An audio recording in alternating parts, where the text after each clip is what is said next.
ماں باپ کے گناہوں کی سزا اولاد کو بھی نہیں، کسی کو نہیں ملتی۔ اللہ تبارک و تعالیٰ معاف فرمائے وَلَا تَزِرُ وَازِرَةٌ وِزْرَ أُخْرَىٰ، ہر کسی کو اپنے گناہ کی سزا نہیں۔ اگر توبہ بار بار ٹوٹ جاتی ہے، آپ پھر بھی توبہ کرتی رہیں، اللہ کا دروازہ کھلا ہوا ہے۔ استخارے کے بعد نقصان نہیں ہوتا، آپ استخارہ کریں، لیکن جب یقین ہو جائے کہ استخارے میں یہی وجہ راجی ہے، پھر عمل کریں۔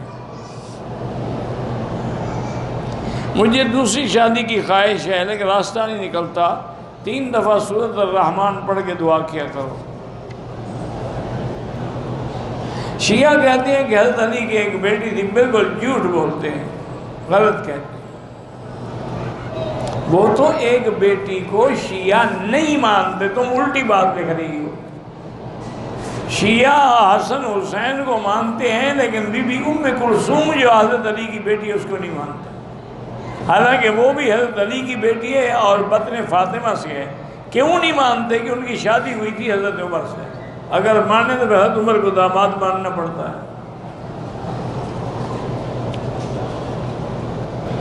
ایک مولوی صاحب کہتے ہیں کہ اصحاب الکہف کے نام لکھ کر اگر آدمی اپنے بدن پر لگا لے تو اس کو آگ نہیں لگتی۔ مولوی صاحب کو لکھ کے لگا دو، پھر آگ لگاؤ، دیکھو لگتی ہے کہ نہیں لگتی۔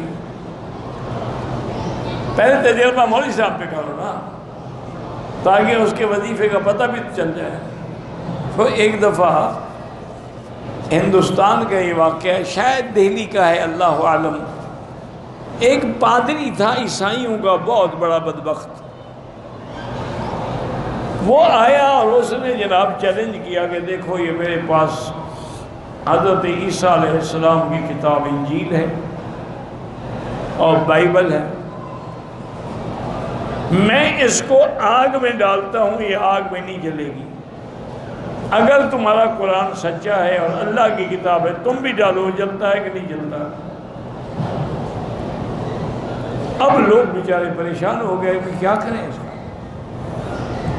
تو اس زمانے میں حضرت نانوتوی رحمۃ اللہ علیہ زندہ تھے، ان کی خدمت میں گئے، انہوں نے کہا ٹھیک ہے آپ اعلان کر دیں، ہم اس کا چیلنج قبول کرتے ہیں۔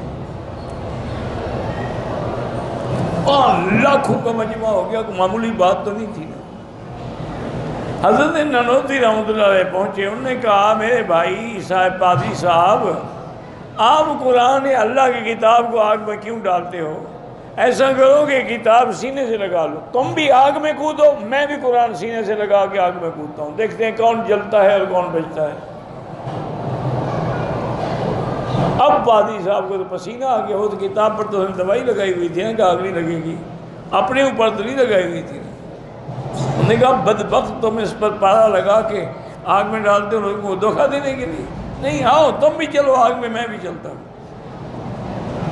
الحمدللہ اس کا منہ کالا کیا، اللہ نے وہ شکست کھا کے بھاگ گیا۔